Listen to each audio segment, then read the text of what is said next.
Assalamualaikum warahmatullahi wabarakatuh Sobat Penggerak. This is me, Akidatul Talia, CGP Angkatan 11 Kabupaten Bondowoso kelas 20B, dengan fasil Bapak Heru Wijanarko dan pengajar praktik Ibu Enci Lutfiatin Kodaria.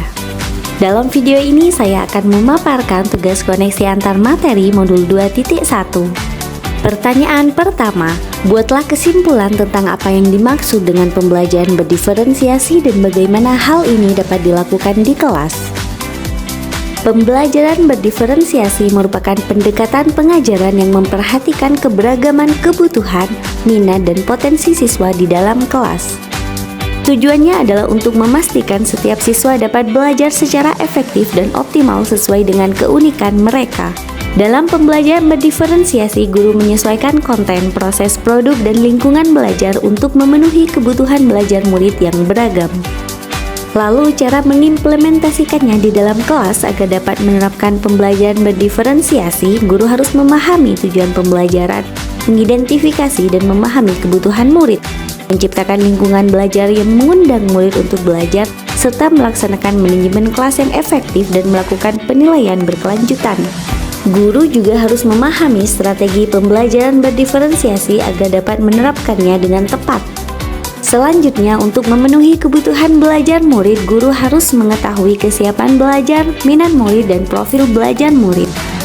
Kesiapan belajar mengharuskan guru untuk menilai pengetahuan awal dan menentukan apa yang telah murid pahami, serta sampai titik mana murid berada.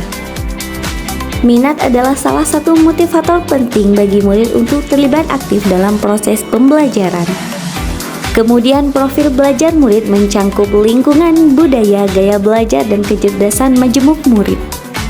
Kebutuhan belajar murid dapat diidentifikasi melalui cara berikut: mengamati perilaku murid, mengidentifikasi pengetahuan awal, mereview dan melakukan refleksi terhadap praktik mengajar, berkomunikasi dengan guru murid sebelumnya, membaca raport murid di kelas sebelumnya, dan melakukan berbagai penilaian diagnostik dan formatif.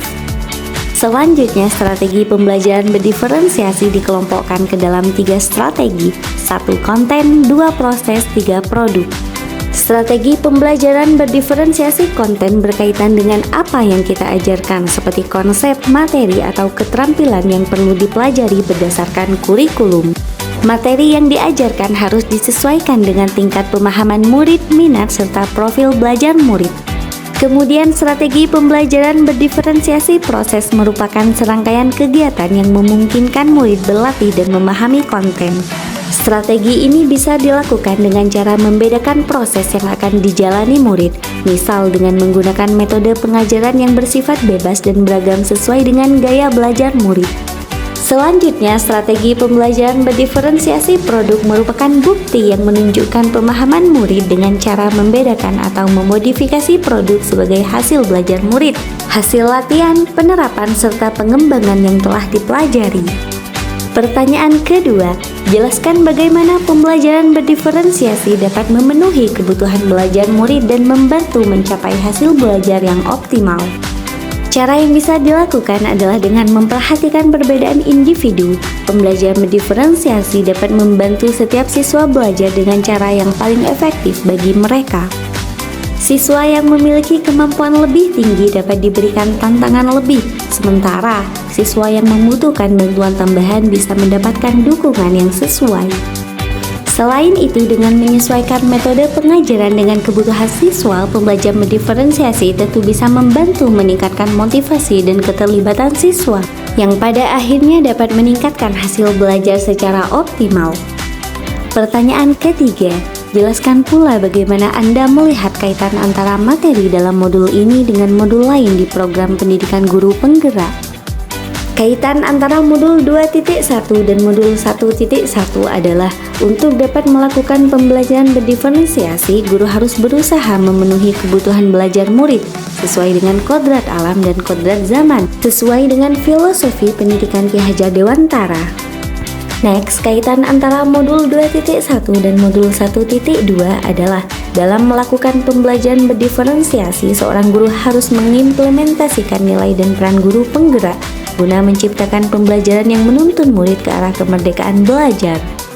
Kemudian kaitan antara modul 2.1 dan modul 1.3 adalah pembelajaran berdiferensiasi dapat menjadi salah satu strategi untuk mewujudkan visi guru penggerak, yaitu berpihak pada murid. Terakhir, kaitan antara modul 2.1 dan modul 1.4 adalah dalam melaksanakan pembelajaran berdiferensiasi antara guru dan murid harus menciptakan keyakinan kelas agar pembelajaran dapat berjalan baik sesuai dengan nilai-nilai budaya positif. Demikian pemaparan saya mengenai koneksi antar materi modul 2.1. Akhir kata saya ucapkan terima kasih. Salam hangat, salam bahagia, salam guru penggerak.